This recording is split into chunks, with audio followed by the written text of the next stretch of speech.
Hello everyone, कैसे हो आप सभी। उम्मीद करता हूं कि आप सभी अच्छे होंगे।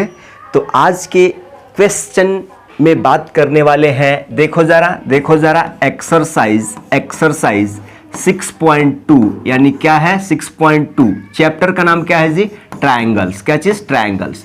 चैप्टर का नाम क्या है, ट्रायंगल्स। और क्वेश्चन नंबर कितना है जी, 3। NCERT book. क्या चीज़ जी, एनसीईआरटी का क्वेश्चन है। क्वेश्चन नंबर 3 है। बहुत शानदार तरीका से समझेंगे। जस्ट बीपीटी अप्लाई करना है, लिखना है, पेन चलाना है, आंसर आ जाएगा। कुछ भी नहीं करना है इसमें, ठीक है।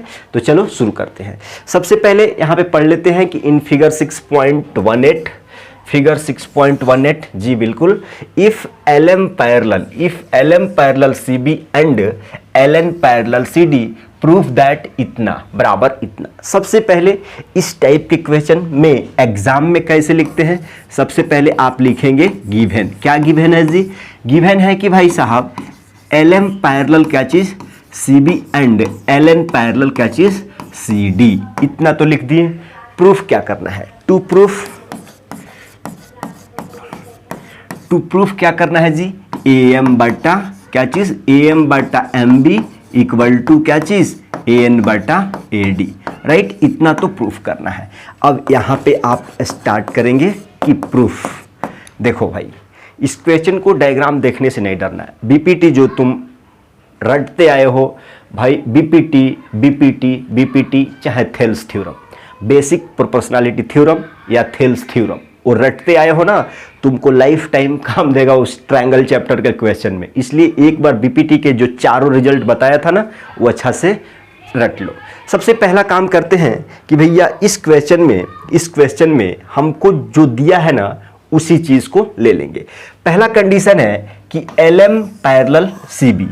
तो हम लेते हैं कि इफ यदि LM पैरेलल होगा किसके, CB के। तो इस केस में देखते हैं जी, हमको कौन सा ट्रायंगल स्पेसिफाई हो रहा है, फाइंड आउट हो रहा है। LM पैरेलल CB, LM कहाँ है जी, LM पैरेलल CB। तो भाई साहब ये इसके पैरेलल है। तो आप जरा बताओ इस लाइन से कौन सा ट्रायंगल बन रहा है तुमको। आप कहोगे कि भैया इतना आसान है, हाँ इतना ही आसान है। तो आप कहोगे कि भैया इस लाइन से और इस लाइन से हमको ये वाला ट्रायंगल मिल जा रहा है, ये वाला ट्रायंगल मिल जा रहा है। तो उस ट्रायंगल को बाहर निकाल के आ जाओ, यहाँ पे आ जाओ, यहाँ पे आ जाओ, यहाँ पे आ जाओ, यहाँ पे आ जाओ। अगर हम कह दें कि उस ट्रायंगल को हमने निकाल के यहाँ पे लेके आ गया, ठीक है, निकाल के लेके आ गया। भाई आपका कंफ्यूजन बहुत आसानी से क्लियर करना चाहता हूँ। ये पॉइंट A है, ये पॉइंट M है, ये पॉइंट B है, ये पॉइंट L है, ये पॉइंट C है। क्लियर। अब देखो इस पे जब तुम जानते हो कि किसी त्रिभुज में अगर दो पैरेलल लाइंस मिल गया तो बीपीटी अप्लाई होगा। मतलब आप कह सकते हो कि AM बटा MB इक्वल टू AL बटा LC। तो जब if LM parallel CB then in triangle ACB चाहे ABC, in triangle ABC by BPT, by क्या चीज बीपीटी कैसे भाई, AM बटा MB। देखो जरा AM बटा क्या चीज AM बटा MB इक्वल टू AL बटा LC।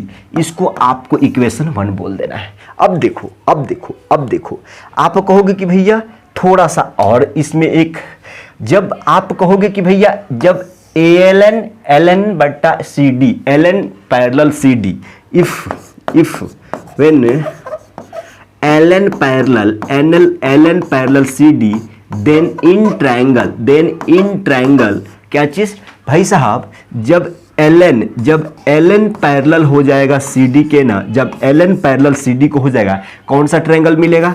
आप कहोगे कि ये वाला ट्रायंगल मिलेगा। तो उस वाला ट्रायंगल को खींच के लेके आ जाओ यहाँ पे, ठीक है।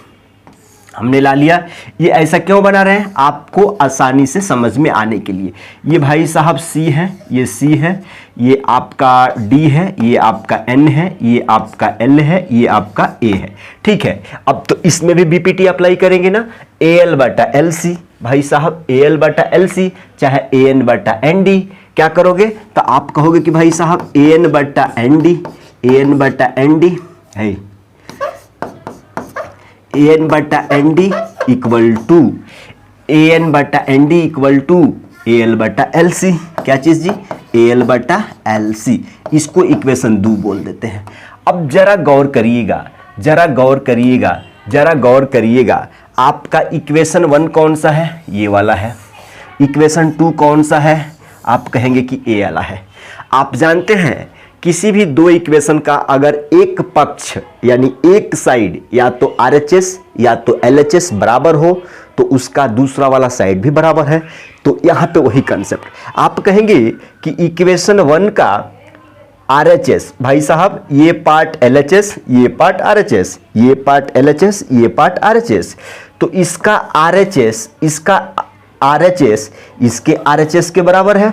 मतलब इक्वेशन 1 का RHS इक्वेशन 2 के RHS के बराबर है। तो ऑटोमेटिकली इक्वेशन 1 का LHS इक्वेशन 2 के LHS के बराबर होगा। तो आप कहेंगे कि फ्रॉम 1 एंड 2 आप कहेंगे कि भाई साहब AM बटा क्या चीज? AM बटा MB इक्वल टू AN बटा ND, AN बटा ND। और ध्यान से नजर उठा के देखो, ध्यान से नजर उठा के देखो, क्या यही तुम्हें लाना था? क्या यही तुम्हें लाना था? AM बटा MB, AM बटा MB इक्वल टू AN बटा ND, हैंस प्रूव्ड। क्या कुछ क्वेश्चन में है? नहीं है। जस्ट बीपीटी को अप्लाई करना है, बीपीटी को अप्लाई करना है अच्छा से, फिगर को ऐसे सेम टू सेम एग्जाम में क्वेश्चन आता है तो same to same copy paste अच्छे से समझ लो। क्लियर? किसी बच्चे का डाउट है कि भैया आप AM बटा MB ले रहे थे, अगर हम BM बटा MA ले ले तो? अरे कोई फर्क नहीं पड़ेगा भाई, रिजल्ट वही आएगा। अगर तुम इतना बटा इतना करते हो तब भी आंसर सेम आएगा, चाहे इतना बटा इतना इक्वल टू इतना बटा इतना, चाहे इतना बटा इतना, चाहे इतना बटा इतना, आंसर सेम हो जाएगा। लेकिन लास्ट में एक स्टेप और बढ़ जाएगा। मान लो अगर तुमको हमको AM लाना है, अगर AM लाना है तो ऊपर में रहेगा तो डायरेक्ट नीचे वाला आ जाएगा। लेकिन हम अगर बट्टे में देखो जरा ऐसे, मान लो हमने ऐसे ले लिया AM बटा MB, ठीक है, इसको ऊपर नीचे नहीं करने का। लेकिन यही अगर MB रहेगा और नीचे AM रहेगा तो फिर इसको आप एक बार क्रॉस मल्टीप्लिकेशन करके ऊपर नीचे लेके जाओगे ना। तो ध्यान रहे कि भाई जो लाना है उसी को ऊपर कर लो। हम कहते हैं कि हमको ये ऊपर में चाहिए तो AM बटा, समझ गए बात को? चैनल को सब्सक्राइब करो, ऐसे टॉप लेवल का सिंगल वीडियो आते रहेगा, वन शॉट आते रहेगा। NCERT हो, अग्रवाल हो, RD शर्मा हो, चाहे ओसवाल हो, चाहे कोई भी क्वेश्चन बैंक तुम्हारे इंडिया के अंदर मार्केट में अवेलेबल है क्लास 10th के लिए, उसका टॉप लेवल क्वेश्चन इसी चैनल पे अपलोड होते रहेगा फ्री ऑफ कॉस्ट में, नो पैसे। ठीक, चलो सब्सक्राइब कर लो, अपने दोस्त को भी शेयर करो इस तरह के कंटेंट देखने के लिए।